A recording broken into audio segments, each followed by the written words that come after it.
Ce qu'ils nous ont dit, ils doivent prendre 8000 hectares de terre. Et nous, le village ici, on est dans le réservoir du barrage. Donc nous, on doit quitter.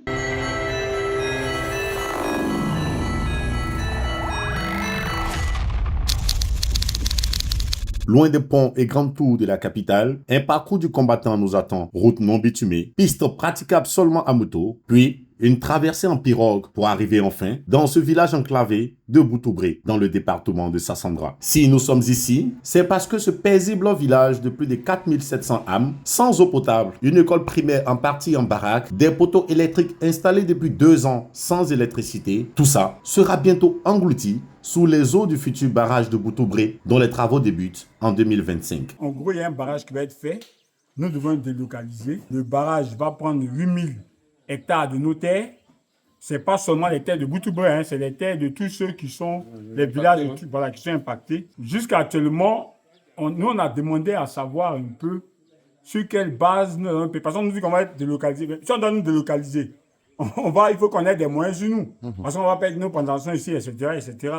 Mais quand on demande à combien on va payer le mètre carré, là-dessus, les gens sont un peu vagues, ils sont flous, personne ne veut nous dire le manquement, c'est pas. Un flou pour lequel les communautés de ce village ont sollicité les ONG, Jeunes Volontaires pour l'Environnement et Associations pour le Développement Durable pour comprendre les enjeux de leur relocalisation relative à ce barrage le 22 septembre 2024. Ce qu'on retient, c'est qu'il est important qu'on soit accompagné. Nous nous rendons compte qu'il y a beaucoup de ratés.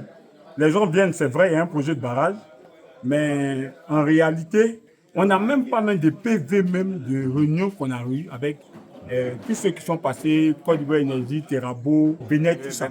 Donc, il faut bien qu'il y ait des traces. Et je crois que pour cette première rencontre-là, on tire de chapeau quand même à JVE et à ADD pour vraiment tout cet enseignement qu'ils nous ont apporté. En effet, aucune trace, aucun procès verbal de réunion n'a été remis aux populations de ce village à l'issue des nombreuses rencontres d'information sur les conditions de leur relocalisation qu'elles ont eues avec le préfet de la région, le BNET, l'entreprise Côte d'Ivoire Énergie et bien d'autres acteurs impliqués dans la construction de ce barrage qui aura une capacité de production de 156 kWh et un déni de transparence qui va jusqu'au coût de la purge. Ce que nous pouvons retenir de ces échanges, c'est qu'il y a une opacité autour de ce projet. Il y a des zones d'ombre qu'il faut éclaircir. D'abord, le coût, la purge, sur la relocalisation, parce qu'il y a des phénomènes culturels qu'il faut prendre en compte et le volet social aussi qu'il faut prendre en compte. Donc tout ça, je pense que les autorités, les promoteurs doivent vraiment venir dire la vérité. Sans PV de réunion, sans information sur les coûts des purges, tout est réuni pour que la construction de ce barrage fasse l'objet de conflits ou d'abus des communautés impactées. Du déjà vu, avec ce gouvernement, comme à Djamé Village pour le 4e pont, les mêmes causes produisent les mêmes effets. C'est de se retrouver demain dans un imbroglio où chacun reniera sa parole, la parole donnée, les promesses données et sur l'attente commune qui a été faite avant de lancer les projets. Et je pense que des exemples existent, foisonnent dans notre pays où souvent on ne s'entend pas en plein projet parce que quelqu'un a voulu tromper l'autre. Et je pense que c'est important pour les autorités de créer cette confiance entre les différents acteurs, surtout ceux qui seront impactés. Il faut le savoir, quand tu viens faire un projet, tu viens investir, tu viens réaliser un projet, tu n'es pas impacté. C'est celui qui doit se déplacer, c'est celui qui doit perdre les choses, qui a plus à gagner, qui a plus à perdre, à qui on doit s'adresser avec vraiment des propos et une méthodologie plus compréhensible. Et je pense qu'il faut le faire, il faut vraiment arrêter de mystifier les gens, de leur opposer toujours que c'est un projet d'État.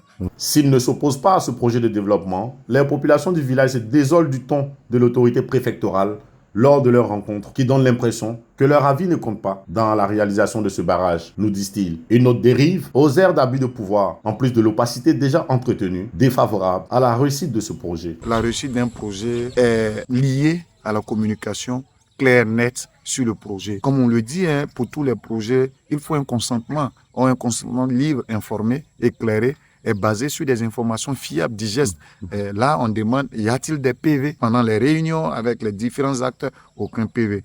Il y a des devoirs des autorités, des acteurs qui sont mieux outillés d'éclairer les communautés, qui sont d'accord pour des projets de développement, mais qui ne doivent pas être sacrifiés sur l'autel des projets de développement. Pour éviter à ce village, ainsi qu'à bien d'autres impactés par cet ouvrage hydroélectrique, les acteurs de la société civile se sont engagés à accompagner les communautés dans le processus de leur relocalisation, avec pour objectif clair et net de créer les conditions de la transparence. À chacune des rencontres, nous serons là pour les éclairer. Au besoin même, nous viendrons avec la presse ici pour que tout ce qui se fait là soit su de tout le monde.